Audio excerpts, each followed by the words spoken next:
महाराष्ट्र के चुनाव पे, झारखंड के चुनाव पे ये देख रहे थे आप लोगों के माध्यम से ही चैनल पे।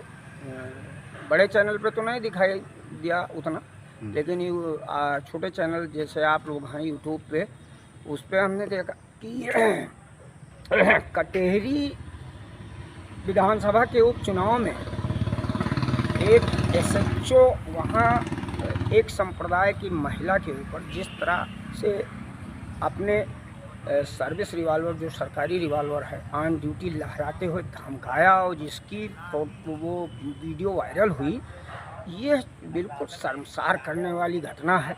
इसकी जितनी निंदा की जाए कम है। चुनाव एक महापर्व है। लोकतंत्र में सबसे मजबूत संविधान की रक्षा चुनाव से होती है। अगर चुनाव में कोई सरकारी कर्मचारी, अधिकारी इस तरह अगर कर रहा है तो फिर आप समझ सकते हैं कि चुनावी प्रक्रिया किस तरफ जा रही है, लोकतंत्र की दिशा किस तरफ जा रही है। लेकिन उसमें तो चुनाव आयोग ने उनके ऊपर कार्रवाई किया, तत्काल उनको सस्पेंड किया। नहीं, मेरा ये सवाल है। चुनाव आयोग, देखिए चुनाव आयोग सवाल के घेरे में है। वो आज से नहीं, चाहे हरियाणा का चुनाव हुआ हो, चाहे जो भी चुनाव हुआ हो। हमारा कहना सिर्फ इतना है कि चुनाव आयोग ये एक निष्पक्ष संस्था है। क्यों चुनाव आयोग के ऊपर उंगली उठती है? कोई भी दल, हम ये नहीं कहते कि पक्ष हो विपक्ष हो, कोई भी, एनी हाउ, तमाम राजनीतिक दल हैं भारत में, अपने देश में। हमारी समझ से कि 3000 से ऊपर भी ही होंगे राजनीतिक दल। सबके अपने अपने प्रत्याशी लड़ते हैं, सब लोग अपने अपने तरीके से राजनीति करते हैं, चुनावी मुद्दे होते हैं। लेकिन चुनाव आयोग हर जगह सवाल घेरे में आ जाता है। तो क्यों? मेरा सवाल आपसे है कि क्यों? आखिर चुनाव आयोग की कहीं ना कहीं निष्पक्षता पे ये बार बार जो सवाल उठता है, ये अपने आप में दर्शाता है कि कहीं ना कहीं कुछ तो कमियां हैं। वो उस कमियों को मैं आपके माध्यम से चुनाव आयोग से और ख़ास तौर से चुनाव के समय चुनाव आयोग से ही, चूँकि वो एक स्वतंत्र बॉडी है, लोकतंत्र की रक्षा करने के लिए चुनाव में उसी की महती भूमिका होती है। हर, चाहे एक पिछली पंक्ति का व्यक्ति है, उसका भी वोट एक और एक बहुत बड़े आदमी का वोट एक, समानता वहाँ दर्शाता है। तो मेरा आपके माध्यम से माननीय चुनाव आयोग से ये मैं आशा और अपेक्षा करता हूँ कि भविष्य में इस तरह का चुनाव अब देखने को न मिले। जो देखा गया है बहुत ही शर्मसार करने वाला, और इस पे कहीं ना कहीं चुनाव आयोग पे तो सवाल उठेगा। आखिर वो जो SHO वहाँ कर रहा था, ये चुनाव आयोग अगर पहले से ही सतर्क होता, उसका निर्देश होता कि कहीं भी अगर इस तरह की सूचना आई तो उसको निलंबित नहीं, उसको बर्खास्त कर दिया जाएगा, तो ऐसी घटना नहीं होती। अच्छा, तो फिर मतलब ये जो हुआ ये आपके हिसाब से गलत हुआ? बिल्कुल। अरे मेरे हिसाब से क्या, आप लोगों के हिसाब से भी गलत है।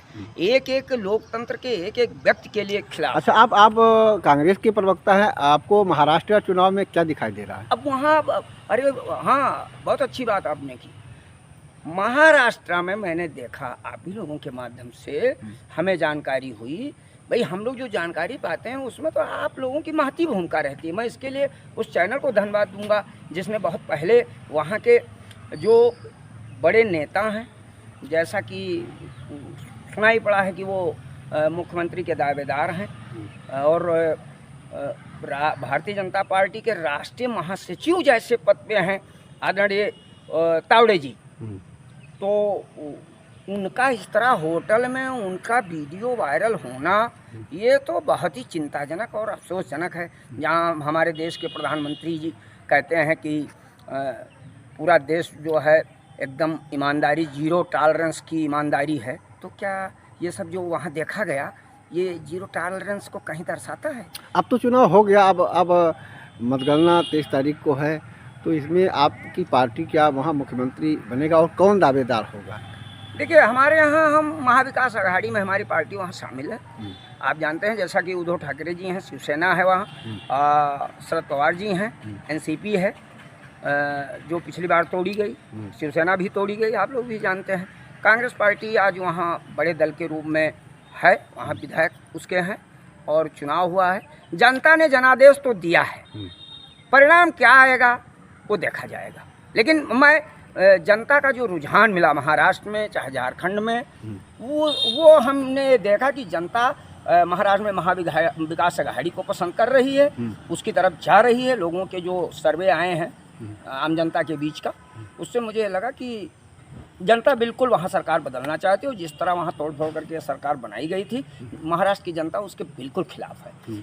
और झारखंड में भी कमोबेश इसी तरह देखा गया कि शिबू सोरेन जी जो वहाँ हैं, वहाँ की जनता आज भी उनको पसंद करती है। ऐसा रुझान देखने को आप लोगों के माध्यम से मिला है। और सबसे चिंताजनक उत्तर प्रदेश में हमने देखा जो 22 चुनाव हुआ, जिसमें इंडिया गठबंधन के तरफ से समाजवादी लड़ रही थी, कांग्रेस नहीं लड़ रही थी, लेकिन इंडिया गठबंधन में कांग्रेस शामिल थी। जिस तरह का तांडव हुआ है उपचुनाव में, ये बहुत ही शर्मनाक है। देश प्रदेश में तो जो मैसेज गया बुरा गया ही, अंतर्राष्ट्रीय स्तर पर हमारे देश का जो स्तर गिर रहा है, ये बहुत ही चिंताजनक है। फिर इस तरह चुनाव होने से अच्छा है चुनाव ही ना हो, क्या फायदा। अब तो 23 तारीख को पूरा पता चल ही जाएगा कि क्या है। हाँ, अब देखिए क्या हुआ है। वो तो चुनाव में जैसे पिछली बार भी सवाल उठे थे कि कहीं 99% बैटरियाँ मिली, वहाँ भाजपा जीती, यहाँ कम था वहाँ दूसरे दल जीते। तो इन सब चीज़ों पे विचार तो ये 23 तारीख का परिणाम बताएगा। देखिए क्या होता है। ठीक, हम जनता में विश्वास रखते हैं और जनता का निर्णय हमें ठीक दिखाई पड़ रहा है। जनता परिवर्तन चाहती है।